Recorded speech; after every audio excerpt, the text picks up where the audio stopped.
شروع اللہ کا نام لے کر جو بڑا مہربان نہایت رحم والا ہے۔ الف لام میم۔ کیا لوگ یہ خیال کیے ہوئے ہیں کہ صرف یہ کہنے سے کہ ہم ایمان لے آئے چھوڑ دیے جائیں گے اور ان کی آزمائش نہیں کی جائے گی؟ اور جو لوگ ان سے پہلے ہو چکے ہیں ہم نے ان کو بھی آزمایا تھا اور ان کو بھی آزمائیں گے، سو اللہ ان کو ضرور معلوم کرے گا جو اپنے ایمان میں سچے ہیں اور ان کو بھی جو جھوٹے ہیں۔ کیا وہ لوگ جو برے کام کرتے ہیں یہ سمجھے ہوئے ہیں کہ یہ ہمارے قابو سے نکل جائیں گے؟ جو فیصلہ یہ کرتے ہیں برا ہے۔ جو شخص اللہ کی ملاقات کی امید رکھتا ہو تو اللہ کا مقرر کیا ہوا وقت ضرور آنے والا ہے، اور وہ سننے والا ہے، جاننے والا ہے۔ اور جو شخص محنت کرتا ہے تو اپنے ہی فائدے کے لیے محنت کرتا ہے، بے شک اللہ تو سارے جہان سے بے نیاز ہے۔ اور جو لوگ ایمان لائے اور نیک عمل کرتے رہے ہم ان کے گناہوں کو ان سے دور کر دیں گے اور ان کو ان کے اعمال کا بہت اچھا بدلہ دیں گے۔ اور ہم نے انسان کو اس کے ماں باپ کے ساتھ نیک سلوک کرنے کا حکم دیا ہے۔ اے مخاطب، اگر تیرے ماں باپ تجھے مجبور کریں کہ تو میرے ساتھ کسی کو شریک بنائے جس کی حقیقت کی تجھے واقفیت نہیں تو ان کا کہا نہ مانیو۔ تم سب کو میری طرف لوٹ کر آنا ہے، پھر جو کچھ تم کرتے تھے میں تم کو جتا دوں گا۔ اور جو لوگ ایمان لائے اور نیک عمل کرتے رہے ان کو ہم نیک لوگوں میں داخل کریں گے۔ اور بعض لوگ ایسے ہیں جو کہتے ہیں کہ ہم اللہ پر ایمان لائے، پھر جب ان کو اللہ کے راستے میں کوئی ایذا پہنچتی ہے تو لوگوں کے ایذا پہنچانے کو یوں سمجھتے ہیں جیسے اللہ کا عذاب۔ اور اگر تمہارے پروردگار کی طرف سے مدد پہنچے تو کہتے ہیں کہ ہم تو تمہارے ساتھ تھے۔ کیا جو اہل عالم کے سینوں میں ہے اللہ اس سے واقف نہیں؟ اور اللہ ان کو ضرور معلوم کرے گا جو سچے مومن ہیں، اور وہ منافقوں کو بھی معلوم کر کے رہے گا۔ اور جو کافر ہیں وہ مومنوں سے کہتے ہیں کہ ہمارے طریقے پر چلو اور ہم تمہارے گناہ اٹھا لیں گے، حالانکہ وہ ان کے گناہوں کا کچھ بھی بوجھ اٹھانے والے نہیں۔ کچھ شک نہیں کہ یہ جھوٹے ہیں، اور یہ اپنے بوجھ بھی اٹھائیں گے اور اپنے بوجھوں کے ساتھ اور لوگوں کے بوجھ بھی۔ اور جو جھوٹ یہ لوگ گھڑتے رہے قیامت کے دن ان کی ان سے ضرور پرسش ہوگی۔ اور ہم نے نوح کو ان کی قوم کی طرف بھیجا تو وہ ان میں 50 برس کم 1000 برس رہے۔ پھر ان لوگوں کو طوفان کے عذاب نے آ پکڑا اور وہ ظالم تھے۔ پھر ہم نے نوح کو اور کشتی والوں کو نجات دی اور کشتی کو اہل عالم کے لیے نشانی بنا دیا۔ اور ابراہیم کو یاد کرو جب انہوں نے اپنی قوم سے کہا کہ اللہ کی عبادت کرو اور اس سے ڈرو، اگر تم سمجھ رکھتے ہو تو یہ تمہارے حق میں بہتر ہے۔ تم تو اللہ کو چھوڑ کر بتوں کو پوجتے اور جھوٹی باتیں بناتے ہو۔ جن لوگوں کو تم اللہ کے سوا پوجتے ہو وہ تم کو رزق دینے کا اختیار نہیں رکھتے، پس اللہ ہی کے ہاں سے رزق طلب کرو اور اسی کی عبادت کرو اور اسی کا شکر کرو، اسی کی طرف تم لوٹ کر جاؤ گے۔ اور اگر تم جھٹلاتے ہو تو تم سے پہلے بھی امتیں اپنے پیغمبروں کی تکذیب کر چکی ہیں، اور پیغمبر کے ذمے کھول کر سنا دینے کے سوا اور کچھ نہیں۔ کیا انہوں نے نہیں دیکھا کہ اللہ کس طرح خلقت کو پہلی بار پیدا کرتا ہے پھر کس طرح اس کو دوبارہ پیدا کرے گا؟ یہ اللہ کو آسان ہے۔ کہہ دو کہ ملک میں چلو پھرو اور دیکھو کہ اس نے کس طرح خلقت کو پہلی دفعہ پیدا کیا ہے، پھر اللہ ہی دوسری بار بھی پیدا کرے گا۔ بے شک اللہ ہر چیز پر قادر ہے۔ وہ جسے چاہے عذاب دے اور جس پر چاہے رحم کرے، اور اسی کی طرف تم لوٹائے جاؤ گے۔ اور تم اس کو نہ زمین میں عاجز کر سکتے ہو نہ آسمان میں، اور نہ اللہ کے سوا تمہارا کوئی دوست ہے اور نہ مددگار۔ اور جن لوگوں نے اللہ کی آیتوں سے اور اس کے سامنے حاضر ہونے سے انکار کیا وہ میری رحمت سے نا امید ہو گئے ہیں اور ان کو درد دینے والا عذاب ہوگا۔ تو ان کی قوم کے لوگ جواب میں بولے تو یہ بولے کہ اسے مار ڈالو یا جلا دو، مگر اللہ نے ان کو آگ میں جلنے سے بچا لیا۔ جو لوگ ایمان رکھتے ہیں ان کے لیے اس میں نشانیاں ہیں۔ اور ابراہیم نے کہا کہ تم جو اللہ کو چھوڑ کر بتوں کو لے بیٹھے ہو تو دنیا کی زندگی میں باہم دوستی کے لیے، مگر پھر قیامت کے دن ایک دوسرے کی دوستی سے انکار کر دو گے اور ایک دوسرے پر لعنت بھیجو گے، اور تمہارا ٹھکانہ دوزخ ہوگا اور کوئی تمہارا مددگار نہ ہوگا۔ پس ان پر ایک لوط ایمان لائے اور ابراہیم کہنے لگے کہ میں اپنے پروردگار کی طرف ہجرت کرنے والا ہوں، بے شک وہ غالب ہے، حکمت والا ہے۔ اور ہم نے ان کو اسحاق اور یعقوب بخشے اور انہی کی اولاد میں پیغمبری اور کتاب رکھ دی، اور ان کو دنیا میں بھی ان کا صلہ عنایت کیا اور وہ آخرت میں بھی نیک لوگوں میں ہوں گے۔ اور لوط کو یاد کرو جب انہوں نے اپنی قوم سے کہا کہ تم عجب بے حیائی کے مرتکب ہوتے ہو، تم سے پہلے اہل عالم میں سے کسی نے ایسا کام نہیں کیا۔ کیا تم مردوں کی طرف مائل ہوتے اور راہزنی کرتے ہو اور اپنی مجلسوں میں ناپسندیدہ کام کرتے ہو؟ تو ان کی قوم کے لوگ جواب میں بولے تو یہ بولے کہ اگر تم سچے ہو تو ہم پر عذاب لے آؤ۔ لوط نے کہا کہ اے میرے پروردگار، ان مفسد لوگوں کے مقابلے میں مجھے نصرت عنایت فرما۔ اور جب ہمارے فرشتے ابراہیم کے پاس خوشی کی خبر لے کر آئے تو کہنے لگے کہ ہم اس بستی کے لوگوں کو ہلاک کر دینے والے ہیں کہ یہاں کے رہنے والے نافرمان ہیں۔ ابراہیم نے کہا کہ اس میں تو لوط بھی ہیں۔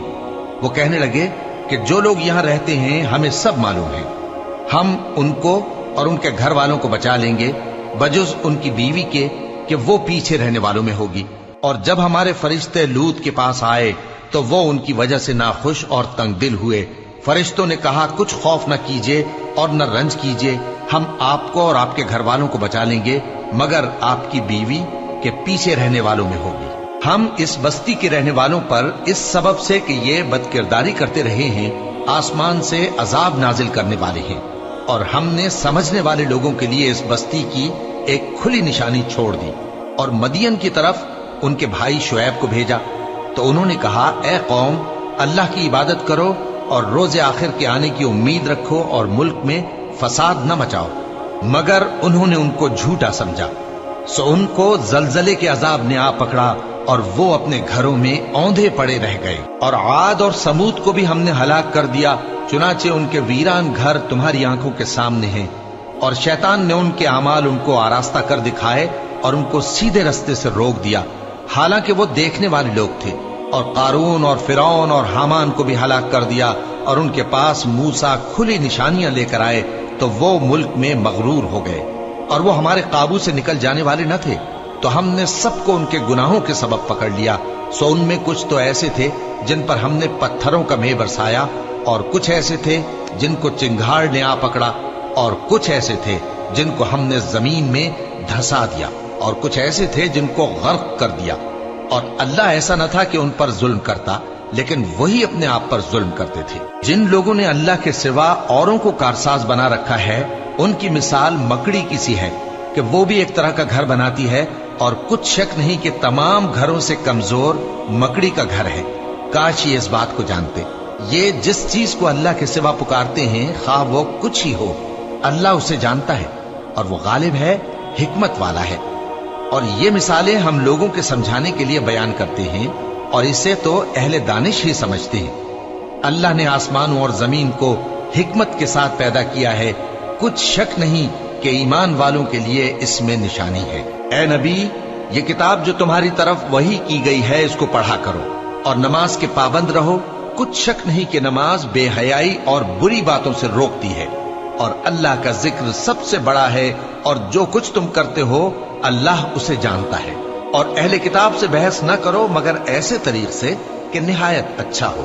ہاں، جو ان میں سے بے انصافی کریں ان کے ساتھ اسی طرح مجادلہ کرو، اور کہہ دو کہ جو کتاب ہم پر اتری اور جو کتابیں تم پر اتری ہم سب پر ایمان رکھتے ہیں، اور ہمارا اور تمہارا معبود ایک ہی ہے، اور ہم اسی کے فرما بردار ہیں۔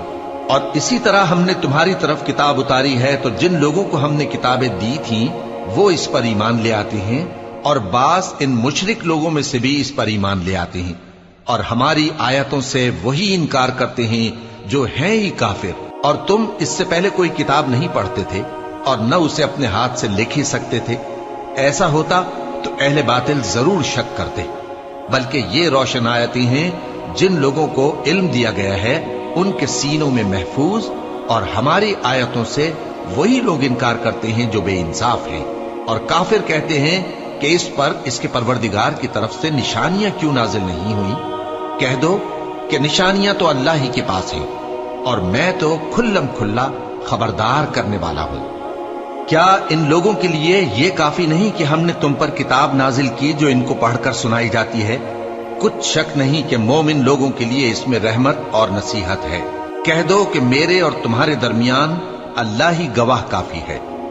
جو چیز آسمانوں اور زمین میں ہے وہ سب کو جانتا ہے، اور جن لوگوں نے باطل کو مانا اور اللہ سے انکار کیا وہی نقصان اٹھانے والے ہیں۔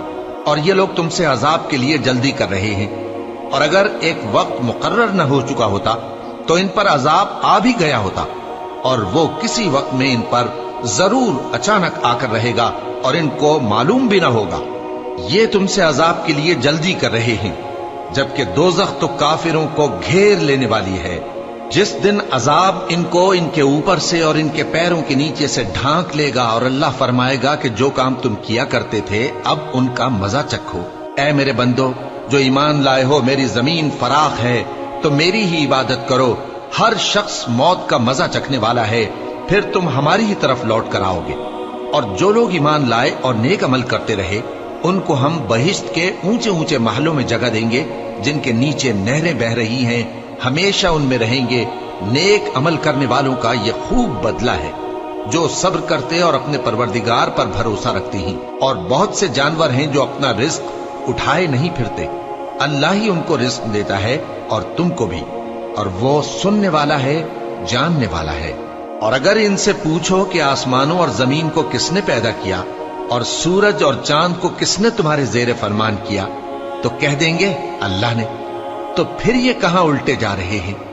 اللہ ہی اپنے بندوں میں سے جس کے لیے چاہتا ہے روزی فراخ کر دیتا ہے، اور جس کے لیے چاہتا ہے تنگ کر دیتا ہے۔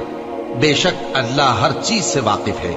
اور اگر تم ان سے پوچھو کہ آسمان سے پانی کس نے برسایا، پھر اس سے زمین کو اس کے مرنے کے بعد کس نے زندہ کیا، تو کہہ دیں گے کہ اللہ نے۔ کہہ دو کہ اللہ کا شکر ہے، لیکن ان میں اکثر نہیں سمجھتے۔ اور یہ دنیا کی زندگی تو صرف کھیل اور تماشا ہے، اور ہمیشہ کی زندگی کا مقام تو آخرت کا گھر ہے۔ کاش یہ لوگ سمجھتے۔ پھر جب یہ کشتی میں سوار ہوتے ہیں تو اللہ کو پکارتے، خالص کرتے ہوئے اسی کے لیے اطاعت کو، لیکن جب وہ ان کو نجات دے کر خشکی پر پہنچا دیتا ہے تو جھٹ شرک کرنے لگ جاتے ہیں، تاکہ جو ہم نے ان کو بخشا ہے اس کی ناشکری کریں اور فائدہ اٹھائیں۔ سو خیر عنقریب ان کو معلوم ہو جائے گا۔